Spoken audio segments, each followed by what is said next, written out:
Hello friends, good morning সবাইকে। সবাই কেমন আছে? আমি খুব ভালো আছি। চলে এলাম আবারও আমার রান্নাঘরে একটা নতুন রেসিপি তোমাদের সঙ্গে শেয়ার করব বলে। আজকে আমি বানাচ্ছি ভেজ স্যান্ডউইচ। আর ভেজ স্যান্ডউইচ বানানোর জন্য কী কী উপকরণ লাগছে চলো দেখে নিই। এখানে আমি এরকম স্যান্ডউইচের পাউরুটি কিনে নিয়ে এসেছি, দেখো বড় সাইজে দুটো পাউরুটি নিয়েছি। লাগছে এখানে ধনেপাতা, আর এখানে আমি সমস্ত সবজিগুলো একসঙ্গেই কেটে নিয়েছি। সবজিগুলোর মধ্যে আছে গাজর, বিনস, ক্যাপসিকাম, পেঁয়াজ আর আছে ফুলকপি। সব আমি একসঙ্গে কেটে নিয়েছি, দেখো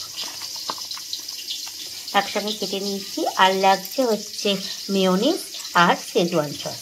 আর টমেটো সসটা তোমরা দিতেও পারো, না দিতেও পারো। তো চলো এবার কী করে বানাচ্ছি তোমাদের সঙ্গে সেটা শেয়ার করবো।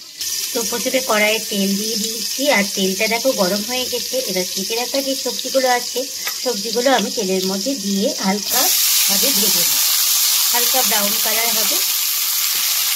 তো এখানে দেখো সবজিগুলো হালকা ব্রাউন কালার যতক্ষণ না হবে ততক্ষণ অবধি সবজিগুলোকে ভাজতে হবে। আর সকালবেলায় টিফিন বানাবো কি এইটা ভাবতে ভাবতেই কিন্তু সারাটা দিন কেটে যায়। তার জন্য হাতের কাছে দেখলাম আজকে পাউরুটি আছে। আর এখন তো শীতকাল, হাতের কাছে সব সবজি বাড়িতে থাকে সবারই।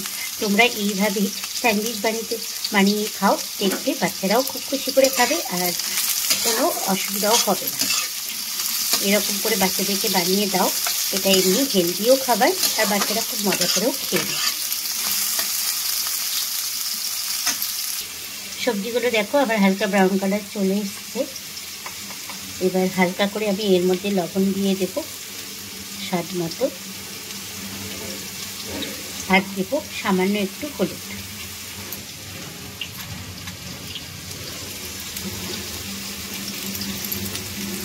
এবার ভালো করে আবারও একসঙ্গে সব নেড়ে নেব।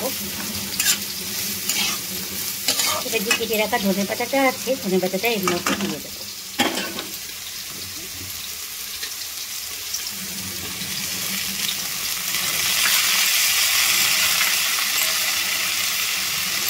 দিয়ে আবারও একসঙ্গে সব নিয়ে নেব। এখানে আমি কোনো লঙ্কা ইউজ করছি না, কারণ এখানে বাচ্চা খাবে, তার জন্য তোমরা চাইলে লঙ্কাটা ইউজ করতেই পারো। তো ভালো করে একটু নেড়ে চেড়ে দিলাম। আমি এখানে একটু ম্যাগি মশলা অ্যাড করব সামান্য পরিমাণ।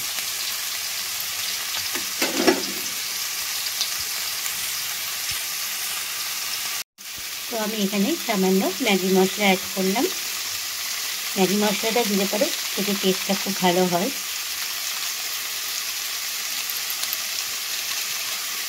ম্যাগিতে যে মশলাটা থাকে সেই মশলাটাই এখানে দিলাম।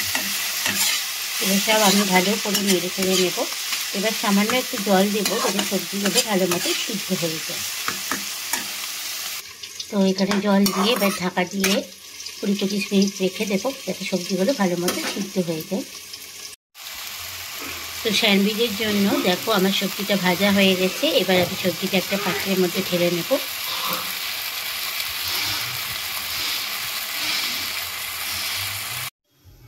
তো সবজিটা দেখো একটা পাত্রের মধ্যে ঢেলে নিয়েছি। এবার আমি এই যে পাউরুটিগুলো আছে স্যান্ডউইচ পাউরুটিগুলো, এইগুলো আমি আগে প্রথমে তাওয়ার মধ্যে সেঁকে নেব। এইভাবে পাউরুটিটা দেখো আমার হালকা ব্রাউন কালার চলে এসছে। এইভাবে দু পিঠটায় আমি ভালো করে সেঁকে নেব।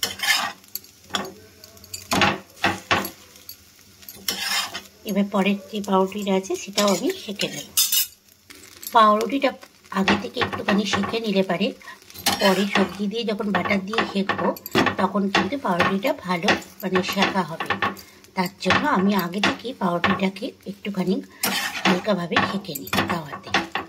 তো দুটোই আমার সেঁকা হয়ে গেছে। এবার মেয়োনিজ থেকে এই যে 1 চামচ মতো মেয়োনিজ আমি বার করে নিলাম। এবার পাউরুটির মধ্যে ভালো করে মেয়োনিজটা লাগিয়ে নেব 4-5টা এইভাবে। তো দেখো 4-5টা মেয়োনিজটা লাগিয়ে নিয়েছি। এবার যে শেজওয়ান সসটা ছিল শেজওয়ান সসটাও 4-5টাতে লাগিয়ে নেব। তো শেজওয়ান সসটাও আমি 4-5টাতে লাগিয়ে নিয়েছি। তোমরা এখানে টমেটো সস ইউজ করতে পারো, কিন্তু আমি এখানে টমেটো সস ইউজ করছি না। একটা পাউরুটি আবার রেডি। আর একটা যে পাউরুটিটা আছে ওটাতেও আমি মিউনিজ আর শেজওয়ান সস লাগিয়ে নেব এইভাবেই। তো দুটো পাউরুটিতেই লাগানো হয়ে গেছে। এবার যে কেটে রাখা ভেজিটেবিলগুলো আছে আমি এইভাবে ভেজিটেবিলটা এর মধ্যে দিয়ে দেব।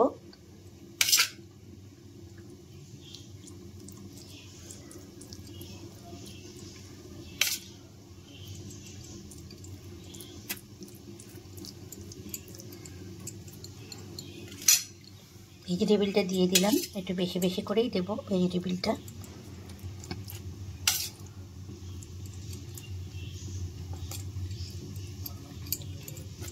পুরোটাতে। এবার যে পাউরুটিটা আছে আমি এর মধ্যে এইভাবে লাগিয়ে দেব, একটার উপরে একটা দিয়ে দিলাম।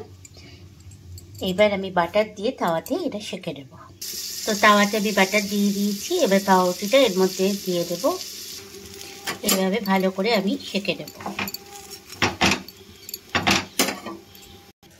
তো দেখো আমার বাটার দিয়ে ভালো মতো শেখা হয়ে গেছে। এবার আমি এর ওপর থেকে একটু চাট মশলা ছড়িয়ে দেব।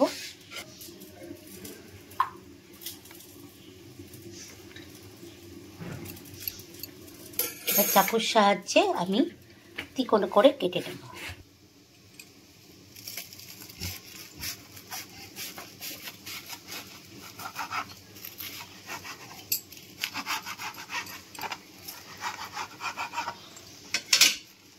তো রেডি হয়ে গেছে আমার ভেজ স্যান্ডউইচ। তাহলে এই রেসিপিটা তোমাদের কেমন লাগলো অতি অবশ্যই কমেন্টস করো। ভালো লাগলে একটা লাইক করো। দেখা হচ্ছে আবার একটা নেক্সট ভিডিওতে তোমাদের সবার সঙ্গে। সবাই ভালো থাকবে, সুস্থ থাকবে।